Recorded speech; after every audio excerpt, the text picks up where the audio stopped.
Guys, ang susi dito si Beyonce.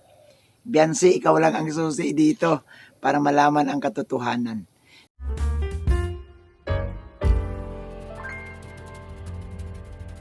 Mga kalingap, isang magandang araw po sa ating lahat. Ito na, si Medit guys, hindi na po makatiis. Sinagot na po niya ang paratang ni Redsin sa kanya. At talagang dito, nagbanta siya na magrereklamo at ang irereklamo niya itong si Redsin dito sa Dait, pupuntahan daw niya. Pero bago tayo magpatuloy guys, hayaan niyo muna akong i-invite ko kayo na suportahan natin si Kuya Bal, si Kalingap Rab at si Ate Edna. So tuloy na tayo dito po no, sa umiinit na isyu na bakit napunta na naman dito kay Medit ang atensyon, no, ang isyu. Nako po, mahirap ito. So dito po no, sa ating panonoodong video, makita po natin dito guys na talagang hindi po nagbibiro si Medit at gusto niya po talagang patigilin itong issue, itong paratang ni Redsin na kung saan nga doon sa live ni Redsin sabi niya na isa raw ito sa mga nagsulusol, no? Itong si Medit kay Beyonce na ipatulpo si Kuya Bal. Sa tingin ko naman guys, baka naman hindi rin kayang ipatulpo ni Medit si Kuya Bal. O hindi man kaya ni Medit magsulusol kay Beyonce. Kasi nga, si Medit guys, mukhang malakas ito kay Kalingap Rab. At ang balita ko nga, no, ayon sa aking mga bubuwit, ito ho'y papasok sa Velvet Box. Magmumodelo po sa Velvet Box. Balita pa lang naman yan, wala pa tayong konfirmasyon. Balita nga, hindi pa sigurado. Pero maugong, no? Mukhang positibo. So balik tayo guys, no? So dito, inalmahan, no, ni Medit ang sinabi ni Redsin. So ibig lang sabihin, ayaw niyang tanggapin na siya ho'y nagsulsol kay Beyonce. Dapat malaman natin dito kay Beyonce. Beyonce, ano ba talaga totoo? Mas mainam siguro Beyonce, ikaw na lang talaga ang magsalita kung talaga bang nagsulsol ba o hindi. Kasi mukhang nag-leak no? Pero ang nakakaalam talaga nito si Beyonce. So mas maganda siguro, mas mainam. Ipakita mo na yan, Beyonce, kung talagang nagsulsul ba talaga si Medit. So ito guys, panoorin na natin itong live ni Medit kung saan sinagot niya na po si Redsin. So ito na po yun. Pero feeling ko kailangan ko ng mag-video, mag-explain, para linawin and linisin ang pangalan ko. Kasi bakit parang dinadamay ako? Bakit dinadamay niyo po ako sa kaguluhan niyo, 'di ba?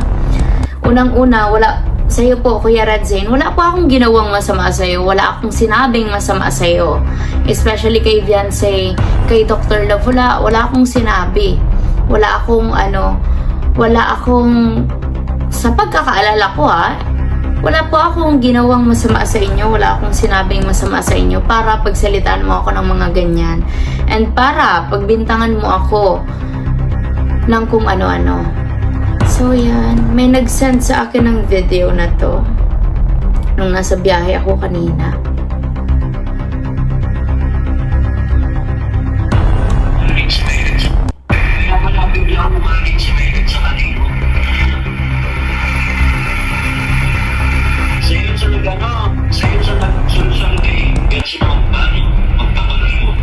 Nagsulsul kay Beyonce na magpatulfo. Yan po ang hirap Ang hilig, paano natin irereklamo ang isang bagay na sa pamamagitan ng pagsasalita natin, 'di ba? Kung hindi natin alam ang mga ibig sabihin ng mga words na binibitawan natin, 'di ba? Paano na natin makukuha kung ano man yung justice na sinasabi nyo kung hindi nyo nga alam kung ano talaga ang tamang term sa mga bagay-bagay, 'di ba? Ang mga accusations nyo, salto-salto. Kaya ayaw ko po talaga, as much as possible, 'di ba? Sabi ko, ayaw kong manghimasok. Ayaw kong ma-involve sa ganitong issue kasi sobrang dami ko na pong issue at may mga inaayos ako personally. And ayaw ko sana to idagdag sa mga isipin ko. Pero sige, dahil gusto mo, sige po. And Yang sulsul, dyan muna tayo sa sulsul na sinasabi mo. Paanong susulsulan ko? Eto ang message namin. May 6, 9:34 po ito, PM to PM. Sending you hugs and prayers, be. Hindi pa po ito nangyayari yung pagpapatulfo, yung live nila. Wala akong idea kung sino ang ipapatulfo niya, ganyan-ganyan. Pero madami kasi nagko-comment sa live ko noon, kaya na-curious ako, tinanong ko siya.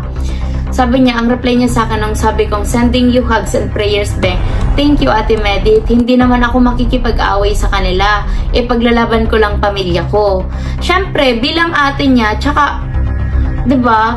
Parang may mga pinagsamahan. Lahat po ng Kalingap Angels, wala ako sa kanilang hate or tampo, ganyan. Lahat sila love ko. Especially nung andun pa ako sa Kalingap. Kaya nag-advise po ako bilang ate. Sabi ko, as long as tama ang pinaglalaban mo, especially pag about family mo, go lang and mag-pray ka lagi. God bless you. Sana mahanap mo yung peace of mind and justice na deserve mo. Tapos tinanong ko siya, totoo ba yung mapunta ka sa Tulfo? Tapos sabi niya, andito na ako ate. Sabi niya, oo ate. Sabi ko, nasa Tulfo ka? Sino ipapatulpo mo be? Sobrang haba ng pila dyan sa labas and sa loob. Tapos may mga messages pa po ako, hindi na siya nag-reply. Kaya ang ginawa ko, in-unsend ko naman na. Kasi parang useless naman na yung mga sinasabi ko. Kasi ando na siya and hindi niya na po ako sinagot. Hanggang sa napanood ko po yung live na si Kuya Val and si Kuya Rab pala ang ipapatulfo niya. Hindi ko po yun alam. Kasi kung alam ko, a-advisean ko siya bilang ate. Kasi para sa akin, mali yung...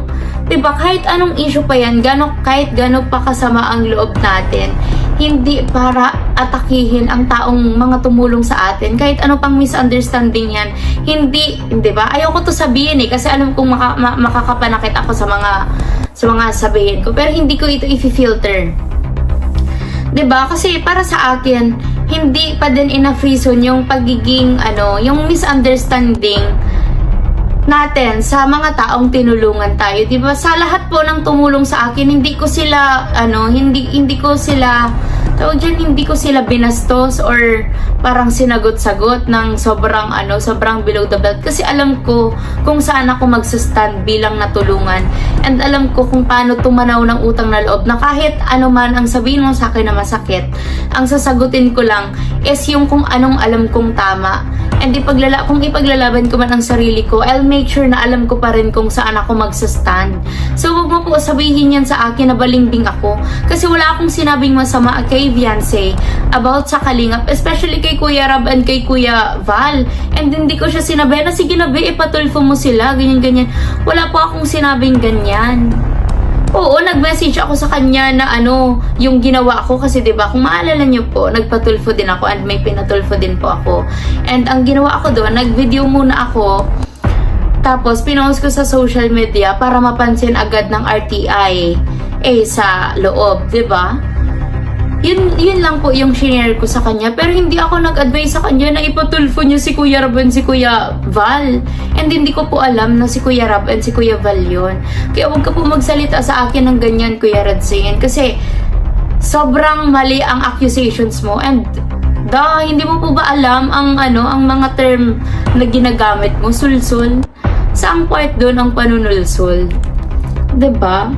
Na high blood mo ako.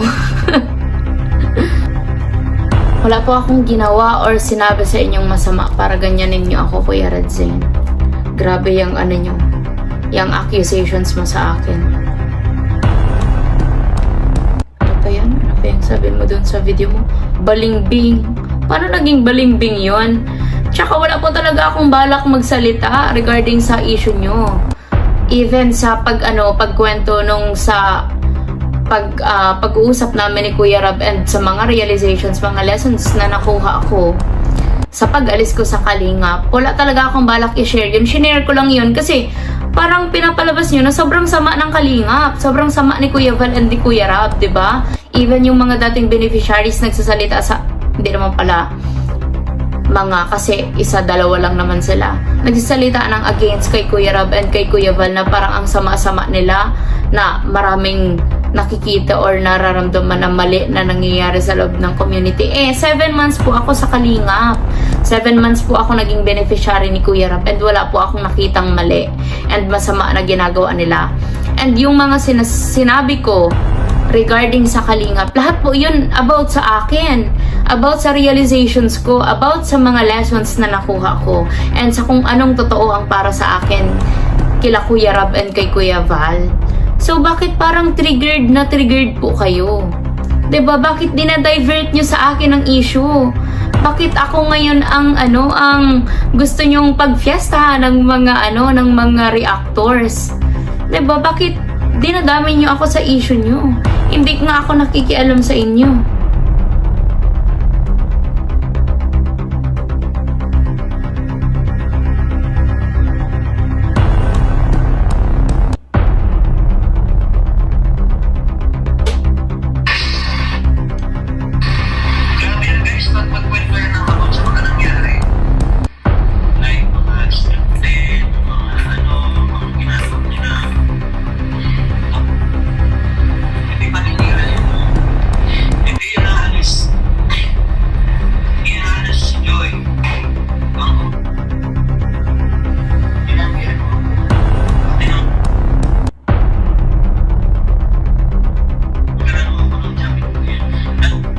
Ko na po alam kung saan pa po dito nagsalita ng about sa akin.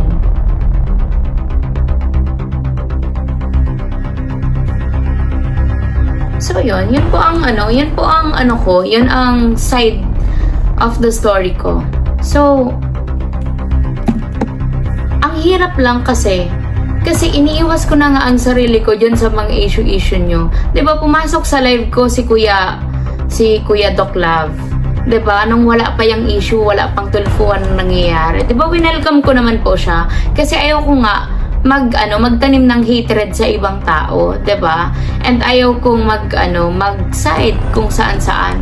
Pero after nung ginawa nyo kay Kuya Val and kay Kuya Rob, syempre para sa akin, hindi dahil sa may binigay sa aking opportunity si Kuya Rab, hindi ko nga po yun inaasahan. Hindi ko inaasahan na manonotice nila yung pagkwento ko. Kasi kwento lang naman po yun. Kwento yun regarding sa akin, about sa akin. So, parang, bakit natitriggered kayo? 'Di ba? Tsaka, saan mo nakuha yung sul mo? And yung balingbing mo na sinasabi. Grabe yung mga accusations mo, kuya. Pag hindi ka po tumigil, eto po ha, ako mismo to, ako ang nagsasalita. Ako ang magrereklamo sa'yo dyan sa sa daet nyo. Kala mo, mumutorin talaga kita, mumutorin ko ang pagpunta dyan para ireklamo ka. Hindi ako nakikialam sa inyo. Wala akong pakialam sa inyo, sa mga issue nyo. Kasi may mga issue din akong hinaharap and wala akong plano na idagdag yung mga sa inyo. And alam ko na mali yung ginagawa nyo. Kaya sa mga kamedit po, ito po ay galing sa akin. Ako mismo po ang nagsasalita nito. Sa mga nasa or pumasok sa Kagwapa na sinasabi na supporters ko or reactors ko, mamili po kayo. Magiging part kayo ng Team Kagwapa or dito kayo sa akin. Wala na po, hindi ko na po ngayon, dati kasi wala po akong pakialam kung saan ka po mag-reaksyon, sino isuportahan mo, sa iyo po iyan. Kasi nga, wala naman silang ginagawang masama sa akin, wala silang sinasabing masama sa akin. Pero ngayon, na dinadawit nyo po ang pangalan ko, na pilit nyo akong sinasali dyan sa mga issue nyo, and sa akin mo binabaling ang mga bashing ngayon, hindi ko po ina-allowed ang Medit community na pumasok sa inyo. And kung magiging part man ang ibang reactor na nagsusupport sa akin sa inyo, aalisin ko po sila sa akin mismo. Or dapat pumili lang sila, either dyan sa community nyo o dito. Kasi hindi po ako nagtotolerate ng ganyan. Hindi ako nagtotolerate ng mga taong nagsasalitang hindi naman alam kung anong sinasabi nila. Hindi ako nagtotolerate ng mga taong baluktot ang isip. 'Di ba? Sorry sa term, pero yun talaga eh. 'Di ba? para kalabanin mo ang mga taong tumulong sa'yo. 'Di ba? Hindi po ako doon agree. Kaya siguro po, kung bago yun nangyari, nalaman ko agad yun na si Kuya Rab and si Kuya Val ang ipapatulfo. Nag-advise pa po ako na pag-isipan ng mga ganyang bagay. Kasi hindi tama. Kahit saan mo tignan, hindi tama. And sa inyo, Kuya Red Zen, yan. Ano ko yan sa'yo? Advice ko yan sa'yo. Na alamin mo muna ang mga term na bibitawan mo bago mo bitawan. And alamin mo muna ang kwento. Paano ko susulsulan ang taong ando na nga? 'Di ba? Paano ko susulsulan na ipatulfo si Kuya Rab and si Kuya Val? Ako nga mismo nagulat nung nag-on air sila na si Kuya Rab tapos si Kuya Val pala ang ang pinapatulfo, 'di ba? Ang inirereklamo. Kaya wag niyo po ako idamay diyan sa mga issue niyo. Yan lang po. And sa mga reactors po na nagagawa ng mga reaction video agad-agad, yan, alamin nyo din po muna ang mga ang buong kwento bago kayo magsalita. And thank you po kay Kuya Batang Elio sa pag-reach out sa akin and kay Ma'am Bopil sa pag-send po sa akin ng video. Thank you so much po. Kasi hindi ko talaga yun malalaman kung hindi sa akin sinend. Kasi hindi ko naman po sila pinapanood. So yan. Yan po ang side ng ko. Yan ang pagpapaliwanag ko ng side ko. Ingat po kayo palagi. And stay kind, stay happy. Kahit hindi nakakatuwa ang mga nangyayari ngayon. Pero yun. Palagi natin isipin and magbalik tanaw sa kung ano and kung nasaan tayo ngayon and sa mga blessings na binigay sa atin ni God gamit ang ibang tao. So yan po ang ko ngayon. Yan po ang advice ko ngayon. Kakapagod. Pero yan, ingat po kayo palagi. God bless you po. Ako po si Medit Basilonia, aka Leche Flan Girl, na nagsasabing magpatuloy, magtiwala at manalangin. Kasi lahat ng sakripisyo, lahat ng pagod, may mapupuntahan sa tamang panahon. Hiraya, manawari. Ingat po kayo. Bye po. Sana po nasagot ko ang mga katanungan nyo. Kung may mga tanong pa po kayo, feel free. Mag-comment po kayo dyan at babasahin ko po. Guys, ayan, napanood natin lahat. Malinaw. Maganda yung pagpaliwanag. Dito naman, parang may pakiusap si Medit na huwag naman daw siyang idamay at ayaw niya na nga ng issue.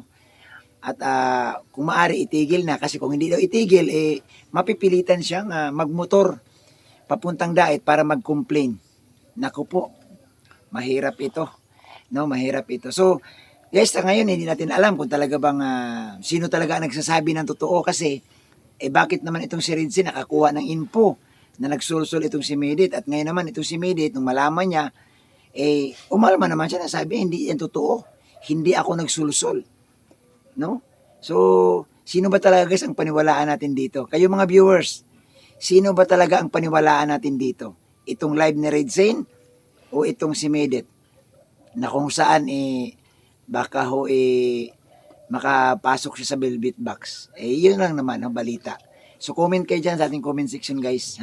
Tayo makikinig tayo, mag-aabang kung ano ba talaga ang mangyayari sa usapang ito. Talaga bang nagsulsol o talagang hindi?